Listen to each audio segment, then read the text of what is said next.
Hey everyone, welcome to our channel, Talk with Tom and Thara. I'm Tom. And I'm Thara. We're so happy you're here with us today. If you're new here, this is a chill podcast where we help you learn English through real conversations. Yep, we talk about daily life, share stories, and explain useful English words along the way. So whether you're cooking, walking, or just relaxing, grab your headphones and join us. And if you enjoy learning with a smile, you're in the right place. Every episode, we choose a topic from everyday life, and today's one is super relatable. But hey, no spoilers yet. Teasing. We'll reveal the topic in just a second. Before that, if you're enjoying our podcast, make sure to follow us on YouTube. Yes, hit that subscribe button on Talk with Tom and Tara and be part of our learning family. Also, if you have a topic you'd love to hear us talk about, drop it in the comments. We read them all, and your ideas really help us grow together. And now, are we ready to get into today's topic? Almost. First, let's take a deep breath. Okay, now I'm ready. All right, let's not keep them waiting. Let's do this. Today, we're diving into... No, wait, I want to say it. Okay, Thara, take the spotlight. Today's episode is all about morning routines. So, Thara, today's topic is something we all deal with but rarely think about deeply, our morning routines. Ah, yes, I love this topic. Our mornings say a lot about how the rest of our day will go, right? Definitely. Whether you're up at 5 a.m. or snoozing till 9, how you start your day matters. I have a feeling your morning routine involves hitting the snooze button. Busted. I do hit the snooze button at least once. Oh, wait, you said snooze button? Can you explain that to our listeners? Sure. The snooze button is what you press on your alarm clock to get a few more minutes of sleep, but it can be dangerous. You end up late. Been there. I used to hit it 5 times in college. Relatable. But now I try to wake up by 6:30. Doesn't always happen, but I try. That's early. Do you feel refreshed when you wake up? Not really. I usually drag myself out of bed like a zombie. Same here. My alarm goes off at 7, but I just lie there for a bit. That sounds kind of peaceful, actually. It is. I take a few deep breaths, stretch, and mentally prepare for the day. Do you check your phone first thing? Okay, yes. I try not to, but it's hard. Instagram wins again? Always. I open it just to check notifications, then suddenly I'm watching dog videos for 15 minutes. That's the scroll trap. Once you fall in, it's hard to get out. Exactly. That's why I'm trying to build a better routine this year. Good idea. A solid morning routine helps you kickstart the day. Wait, you said kickstart. Can you explain that to everyone? Sure. Kickstart means to get something going quickly, like jump-starting your morning with a shower or exercise. So after I finally managed to get up, I head straight to the bathroom, brush my teeth, splash some cold water on my face. Cold water, huh? That's brave. I need warm water to feel human in the morning. Yeah, but cold water helps me snap out of sleep mode. Wait, snap out of? Can you break that down for our listeners? Of course. Snap out of means to suddenly stop feeling a certain way. Like when you're sleepy and cold water helps you become alert. That's snapping out of it. Nice. I actually do something similar. I light a scented candle while I freshen up. It makes the bathroom feel like a spa. Whoa, that's fancy. Mine just smells like toothpaste. Hey, don't judge my peaceful vibe. After that, I play a soft playlist, just instrumental music while I make breakfast. That's actually a great idea. I usually put on a podcast or news while I make coffee. Ooh, what kind of podcast? Usually tech stuff or motivational talks. Helps me feel productive even before I start work. I love that. For me, it's all about the calm. I make oats or a smoothie bowl, something light but filling. Smoothie bowl? That sounds like something I'd see on Pinterest. You should try it. It's healthy and quick, but some days I just grab a banana and a protein bar. Same here. Depends on the mood. On rush days, I just toast some bread, spread peanut butter, and gulp my coffee. By the way, how do you drink your coffee? Black. Always. No sugar, no milk, just pure bitter power. That's intense. I need my coffee light and sweet. It makes mornings feel cozy. Honestly, coffee is the only reason I survive early mornings. It gives me that boost I need. Oh, yes. Boost is another great word. Want to explain? Definitely. Boost means to give extra energy or help, like when coffee boosts your mood or motivation in the morning. Perfect. And after coffee, I check my planner to see what tasks I have for the day. Planner, wow, so organized. I usually just look at my calendar app and hope for the best. Hey, whatever works. After I've had my coffee and scanned my calendar, I try to do a 5-minute meditation, just to center my thoughts. Whoa, meditation? Didn't know you were that zen. Teasing. Trust me, I try. Sometimes I just sit there thinking about breakfast. Happens to the best of us. But seriously, even trying counts. Right? It helps me set the tone for the day. Wait, set the tone. That's a nice phrase. Can you explain it? Sure, set the tone means to create the mood or vibe for how something will go. Like if your morning is calm, your whole day feels calmer. Love that. For me, journaling helps. I write a few lines about how I'm feeling or what I'm grateful for. That's beautiful. Gratitude really changes everything. Totally. And I always include a small goal for the day, like stay off social media till noon. That's a hard one. I scroll without even noticing sometimes. You need an app blocker. True. Oh, and by this time, I'm usually ready to head out if I have meetings outside. Head out. Great phrase. Means to leave the house, right? Yep, like I grab my bag, throw on a jacket, and head out the door. Nice. If I'm working from home, I just move to my desk, light a candle, and log in. Honestly, your routine sounds so peaceful. Mine's more like a mini race against time. That's why we balance each other. Oh, and you know what I've started doing lately? Playing music while I get ready. Ooh, yes. What kind of music? Don't say sad songs. Nope, usually upbeat pop, something that gets me moving. It's like a personal concert in my bathroom. I can imagine you dancing with a toothbrush mic. Busted. But seriously, music boosts my energy. Boosts is a great word. Can you explain it? For sure. To boost means to increase or improve something. Like music boosts my mood. It makes me feel happier and more awake. Got it. I use music too. I have a playlist called Morning Magic. It's full of calm piano and lo-fi beats. That's such a Tara thing. You're calm and I'm chaos.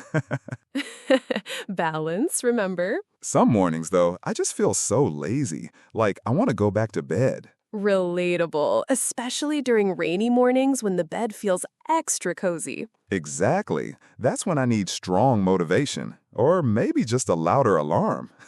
I feel you. I actually have a motivational quote stuck on my mirror. Oh yeah? What does it say? Start where you are, use what you have, do what you can. Corny, but helpful. I like that. Might steal it from my mirror, too. You know what else helps me on lazy days? I lay out my clothes the night before. Ooh, smart move. Saves decision fatigue in the morning. Exactly. I used to stand in front of my closet for 10 minutes like, what do I wear? Been there. I do that too, especially before an important day. I even prep my coffee machine at night, so I just have to press the button. Zero thinking required. You're adulting well. Trying. It's all about reducing friction, right? Ooh, you said friction. That's a nice one. Can you explain it? Sure. In this case, friction means anything that makes a task harder or slower. Like having to choose clothes in the morning is friction. It delays things. Got it. I think I add friction by checking my phone in bed. Suddenly, it's 30 minutes later and I'm still lying there. Guilty laugh. Classic Tara move. Guilty as charged. But I'm trying to change. I started keeping my phone on the other side of the room. That's brilliant. Out of reach equals less temptation. Yep. Also, I added a habit tracker app. Helps me stay consistent. Wait, you said habit tracker. What's that? Great question. A habit tracker is an app or tool where you check off daily habits, like drink water, meditate, or read. It feels good to see the streak. I should try that. I love ticking boxes. So this week, I tried something new. I started journaling for 5 minutes in the morning. Ooh, I love that. What do you write about? Just thoughts, what I'm feeling, and 3 things I'm grateful for. That's a great habit. Helps clear your mind before the day starts. Totally. And writing it down helps me feel more grounded. You said grounded. Can you explain that? Sure, feeling grounded means you feel calm, stable, and connected to the present, like not stressed or all over the place. I like that. I sometimes do that while sipping my tea, just taking a moment. That's so wholesome. And I've been using sticky notes lately to remind myself of positive things, like you got this or smile. That's sweet. Little things really add up. Exactly. And when I see them, I smile a bit without realizing. It's like a tiny win before the day begins. Speaking of wins, do you celebrate small wins? Oh, yes. If I complete my to-do list, I treat myself with a fancy cup of coffee or a little walk. Love that. Even crossing off a tough task feels like a mini party. True. That's how you keep motivation alive. Wait, you said motivation? Can you explain that word? Sure, motivation means the reason or energy that pushes you to do something. Like, why am I waking up early? The answer is your motivation. Got it. That's a word we all use, but now I understand it better. That's what we're here for, learning and laughing. Smiles. Couldn't agree more. You know what breaks my focus the most? My phone. Ugh. Oh, same here. I pick it up for one thing and suddenly 20 minutes are gone. Exactly. One notification and I'm down a rabbit hole of reels. The struggle is real. How do you try to stay focused? I actually put my phone in another room when I need to focus. That's smart. I try something called the Pomodoro technique. Wait, Pomodoro? Can you explain that to our listeners? Sure. It's working for 25 minutes, then taking a 5-minute break.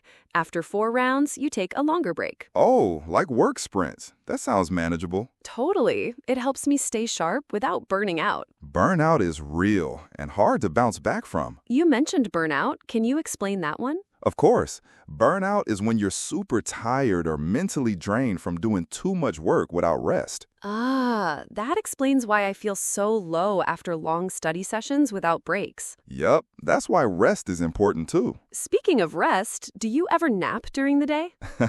I love a good power nap, like 15-20 minutes to recharge. Same. It boosts my mood and energy. We all need little energy resets sometimes. That's true. Self-care isn't just candles and spa days. It's tiny habits. Smiles, exactly. And staying focused is part of self-care too. Agreed. One step at a time, right? Lately, I've been thinking a lot about mindset and how it shapes everything. Oh, yes. Having a positive mindset changes how we see problems. Exactly. I try to replace I can't with I'll try. That's powerful. Just changing your words can shift your attitude. Right? And I've also started using affirmations in the morning. Wait, you said affirmations. Can you explain that for our listeners? Sure. Affirmations are positive phrases you repeat to yourself, like, I am capable, or I can handle this. Ah, that's such a good way to start the day with confidence. Totally. It sets the tone before anything else happens. I might try that. I usually just scroll through my phone.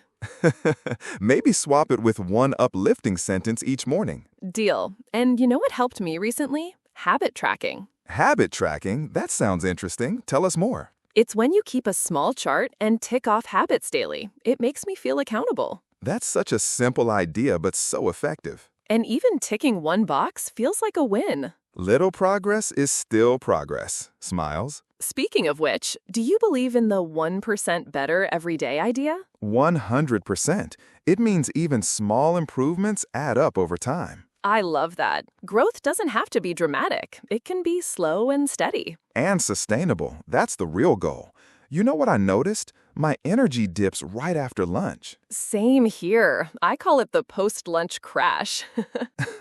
Yeah, I started taking short walks after eating, and it helps. That's smart. Moving a little can really wake you up. Exactly. Even a 5-minute stretch can bring back focus. Wait, you said focus. Can you explain that word for our listeners? Sure. Focus means paying full attention to one task without getting distracted. Got it. I struggle with that when I have too many tabs open.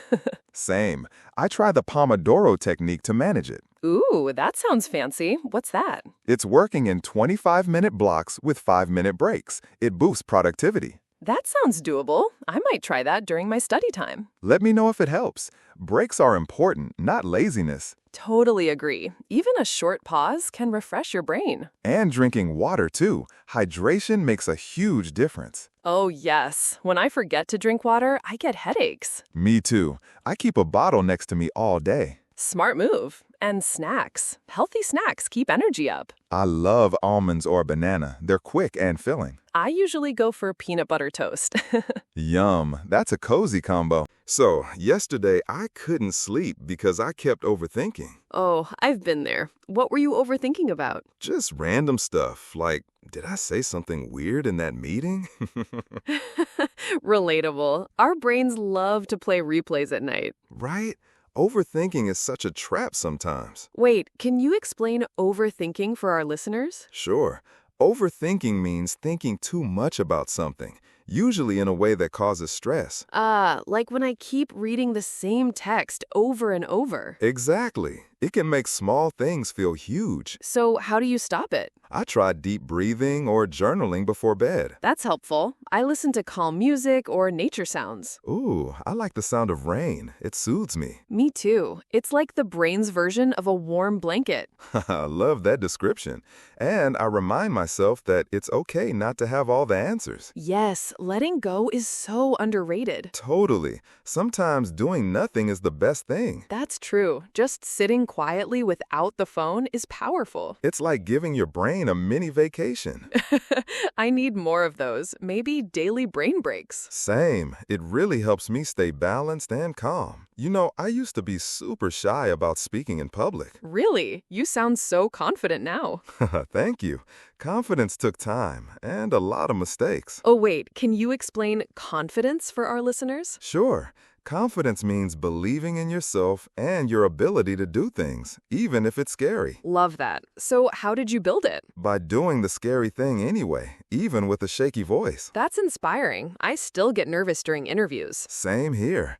But I remind myself it's okay to mess up. That's true. Every mistake is just part of the learning. Exactly.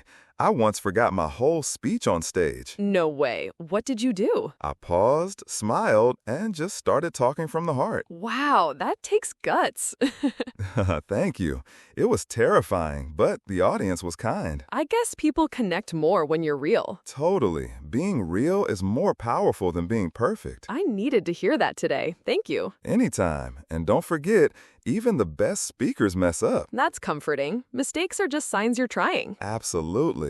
So if you're listening, keep going, even when it's hard. Yes, you've got this. Last week was so overwhelming. I felt like everything was crashing down. Oh, poor you. What happened? Just back-to-back tasks, messages, and no time to breathe. That sounds so stressful. How did you manage it? I finally said no to a few things, and that helped a lot. Wait, you said overwhelming earlier. Can you explain that? Sure, overwhelming means something feels too much to handle, like your brain can't keep up. Got it. Like when everything's happening at once and you freeze? Exactly. That's when I know I need a reset. What's your go-to reset? I shut off notifications, play some soft music, and make a cup of tea. That sounds peaceful. I usually light a candle and just lie down. Oh, I should try that. What scent do you like? Lavender. It instantly calms my nerves. I love that. Self-care really matters, doesn't it? So much. But people often think it's selfish. Yeah, but you can't pour from an empty cup. True. Taking care of yourself helps you care for others, too. And even 10 minutes can make a difference. Absolutely. A short walk, stretching, even just silence. Silence is healing. It clears the mental noise. That's beautiful. Let's remind our listeners it's okay to slow down. Thara, can you believe we've reached the end of this episode? I know, right? It flew by so fast. We talked about so many things: routine, stress, motivation, and even tiny wins. And don't forget all those lovely reminders to be kind to ourselves. Yes, I hope our listeners felt like they were part of this cozy chat. Me too. And if you're listening right now, thank you for staying with us till the end. You matter, and whatever you're going through, you're not alone. We're cheering you on from the other side of the mic. And hey, don't forget to take those tiny steps toward your goals. Even one small action counts. Like we said, small wins. Haha, I'm gonna write that on a sticky note. Do it, and maybe journal about it too. You're rubbing off on me. Oh, I'll take that as a compliment. You should. You've been the best co-host today. And you've been the heart of this episode, Tom. So with that, It's time to sign off. this was Talk with Tom and Tara. We'll see you in the next episode. Until then, take care and keep shining.